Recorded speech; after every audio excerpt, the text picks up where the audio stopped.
বাচ্চারা আজকে আমি তোদের পড়াবো না। তাহলে ম্যাম কি করাবেন? চল আজকে সবাই নাচ করে দেখা, আর যে সবথেকে ভালো নাচ করবে তাকে আমি পুরস্কার দেব।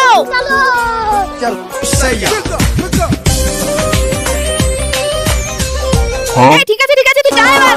नीचे पान की दुकान ऊपर का मकान बच के आना मेरी जान। হয়েছে যে দুটো হয়েছে, যা।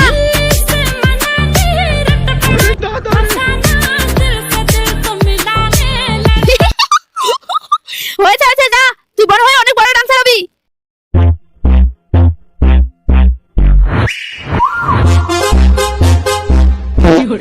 আরে গুদু হয়েছে, তুই অনেক পাছে তুলেছিস, আর করতে হবে না, নাহলে আমাদের স্কুলে ছাপটাই ভেঙে যাবে। আমাদের সবারই তো ডান্স কম্পিটিশন, বলুন না কে ফার্স্ট হয়েছে।